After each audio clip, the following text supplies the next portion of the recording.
I am Captain Spawn, and this is day 334 of Spawn Year.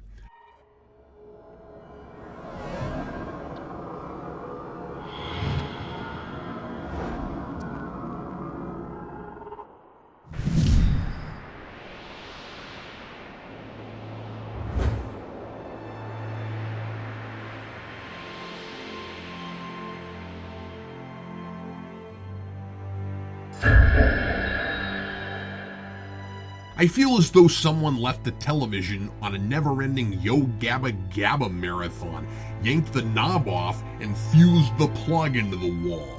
I can't shut Freakadoo off. I can't get rid of him, and his incessant, nonsensical ramblings make it nigh impossible to concentrate.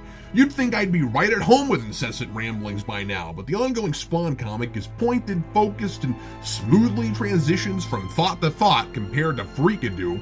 He goes from global politics to bird calls to snowboarding to sewing strategies to dissections of Roseanne episodes to listing kinds of cheese in alphabetical order to criticizing medicinal practices in China to geology lectures.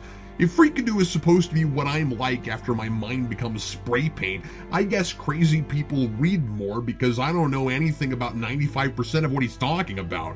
But I should probably take LeVar Burton's advice and not take his word for it.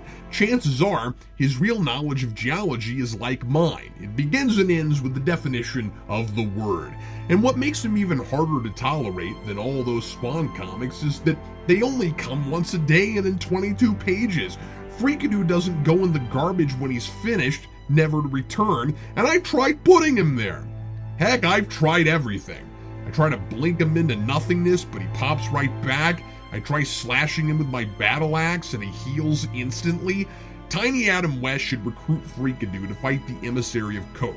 He can't lose, except he'd probably just stand there and spout nonsense about the 16th Chapel and Henry the 47th and how the Swiss Alps has a mountain with a giant corkscrew and a toothpick in it. But right now, Freakadoo's busy admiring my chains like they're priceless art, so I'd better take this opportunity to review today's comic.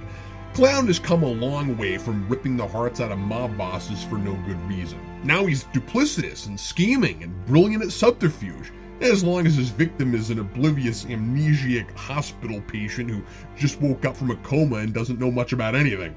Violator tries to intimidate Spawn and acts like he's going to kill him. But he seems to know Jim has no idea what's happened to him and is the easiest mark since Amelia Bedelia. So then Violator acts like he was going to kill Jim but has decided not to because there's some mighty warrior coming up to stop him. But then he walks behind a wall, turns into Clown, and comes back out and pretends like he's a whole other person.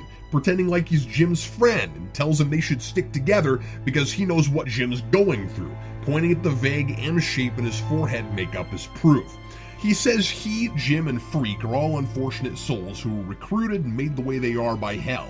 And I found this exchange unintentionally comical. Freak saying he's from hell, then Spawn is from hell, then Clown saying they're all from hell. Jim, Bones, Captain, Spock, Bones, Jim, Captain, Bones, Jim! Clown tells Jim he's a newly selected Spawn and that he came from hell, but he's clearly lying.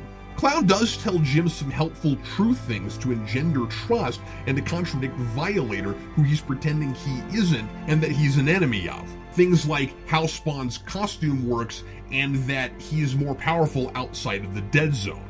This is all actually entertaining, but it's not doing a lot to give me any more faith in Jim's ability than I had in Al's. It's a pretty 1940s Superman Clark Kent routine he's falling for. It appears Freak really has come back from hell for some reason, though when Clown says Freak returned from hell, he claims it's a lie, so I don't know what that's about. Freak tries desperately to tell Spawn that Clown is untrustworthy, but he's falling for the Good Samaritan routine. The idea that Jim may have actually died and gone to hell and become a Hellspawn isn't too far-fetched a lie for him to believe, since he has no memory. But I don't think I trust anyone who said he was from the actual biblical hell, no matter what he said. There were ads and other issues touting this one up as a big event, partly because Greg Capullo was back guest penciling. And yes, the layouts are as dynamic and as thrilling as this material possibly could be, but also because Sam Twitch and Clown get panel time together. And if you think Clown defecating on Sam Twitch's car counts as a monumental moment, then sure, this issue is a big deal. Just a year after The Dark Knight, McFarlane actually makes a story point of an evil clown getting arrested on purpose. He goes to jail to speak with Claudio, the man the Piranha Face guy was looking for last issue and found after ripping apart some vampires. Claudio is also a vampire who works for some big vampire boss, and Clown wants to force that boss to join his gang, along with him and Spawn, to form the new Unholy Trinity, which is apparently one of those titles McFarlane wants to make sound so official and memorable that it has to take up a fifth of the page. I wouldn't be surprised if he tried to put it on stationery and mugs and lunchboxes. I have to say, so far, regardless of retcons and sudden character reinventions, I understand this villain plot and mostly kinda get what's happening. It's still moving pretty slow much of the time, and I'm not at all interested in our new protagonist, but it's nice to see a villain making some headway on his master plan, telling me what the heck it is, and to not have disjointed things happening and lazily explained with, the bad guy planned it. Capullo really elevates the material and brings in a lot of cinematic atmosphere, but the colors are similar, so it isn't jarring or out of place from what immediately precedes it. Well, I've gotta go now.